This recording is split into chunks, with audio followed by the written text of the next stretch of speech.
Earlier this month, criminal charges were filed against the warden and multiple staff members at Waupun Correctional Institution. 4 inmates died at the prison, which led to an investigation by the Dodge County Sheriff's Office. 9 workers at the facility and the prison warden were arrested and charged in connection with 2 of the 4 deaths. The charges include abuse of residents and misconduct in public office. Only on 27 News, our political reporter Darielle Fair sits down with the attorney representing inmate Donald Maier's family. She has you covered with how he says they are processing his death and those criminal charges.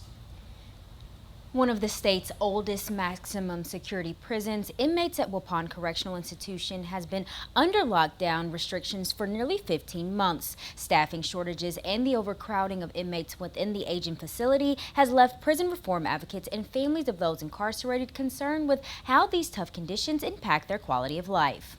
Earlier this month, the Dodge County Sheriff's Office announced it had concluded its investigations into the deaths of 4 inmates at Waupun Correctional. Among them was Donald Maier, whose death has been ruled a homicide. Evidence revealed Donald Maier had died of dehydration and malnutrition caused by correctional officers failing to feed Maier of 9 of the 12 meals required for inmates over a 4-day period.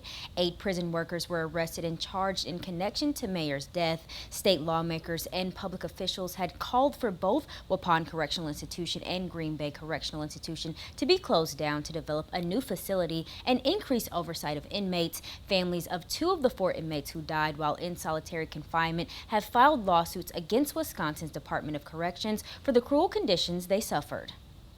His water was turned off in his cell over a period of days, and it was sporadically turned back on. But in a tragic feature of the scenario, he was never told when his water was turned back on, so he was never able to utilize it. He died of cruel and unusual punishment in violation of the 8th Amendment.